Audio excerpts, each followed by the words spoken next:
d'Orsay, and we're looking at Gustave Courbet's gigantic canvas, The Burial at Ornans.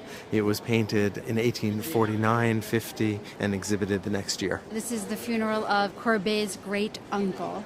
Courbet came from a relatively wealthy family in this relatively small town in France, but close to the Swiss border. Right, Ornans, and I think we just read it had about 3,000 people in it at that time. So it's a really small town. We're looking at a group of people where everyone knows each other. So these long-standing ties. And we see the cliffs that are very typical of this area of France. He's pushed all of the figures really close to us. It's almost like a classical frieze in the way in which the figures play across this shallow foreground. And they're forced forward, at least optically, by those cliffs. And what that does is it means that these figures, which are a little bit bigger than life size in reality, are really available to us. And it's not an idealized representation of what a funeral would be, but it is all of the distractions of a funeral, of an actual funeral. And I think that we all know what that feels like. So these are very specific people. If exhibited in the salon, it would have someone heroic who had died, and then the sky would open up, and there would be a sense of the afterlife. There would be a sense of redemption. And here, there isn't that promise of redemption, but to me, the redemption, although it doesn't lie in Christ, lies somewhere else. So the redemption is his faith in these people, his faith in the real. Because, of course, Courbet was removing that classicism and saying the art that is authentic, the art that is an expression of what we actually experience, that art is true. And this was the heart of realism and of Courbet's project. What's interesting, though, is the representation of Christ as a sculpture, carried by one of the clergymen amongst the people who are going about the business of the funeral, carrying the coffin, reading from the Bible, and officiating in general. The sense of the coffin moving in from the left, its imminence in the grave feels much more palpable to me, separated only by the figure who's officiating there at the graveside and some small children. But there's a real sense of this community in that we have children, lots of children. And there's old people and middle-aged people and a dog. But Courbet is not creating a kind of photographic realism at all. He's creating a kind of a synthetic realism. The dog chancing by becomes a kind of emblem for the sense of the distractedness, the chaos, the actuality of a moment. There's something very poignant to me about this community coming together for this funeral, for a long-standing member of the community, and the way that it almost functions as a modern memento mori.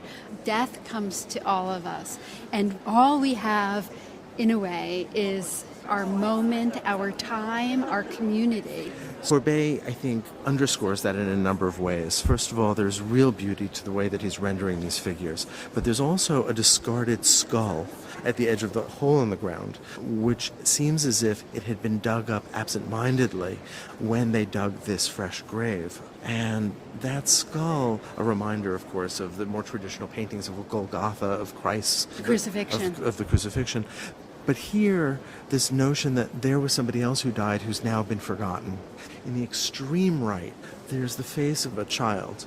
And that paint is so black that that face floats in space. There is this quality of thinking about the nature of selfhood and of our own mortality that is very poignant. Because we don't have that typical composition which would have focused us on a main heroic figure, and there is instead this kind of democracy of attention where everyone is getting their own portrait. Each person is in the private space of their own mind at this moment of a funeral, thinking about mortality, but at the same time thinking about the mundane. Maybe dinner. I would argue that there are two things going on. I think you're absolutely right. There is that individual that is represented here that was so important to Courbet. But at the same time, there's a kind of type as well, and that is still here. There's the clergy, there's the town officials, there are the women who are going about their traditional role as weeping and mourning. There are the children who may be distracted but are also representing beauty and youth and a kind of innocence. And so there are still types at work, but he's transcending those types with that individual experience.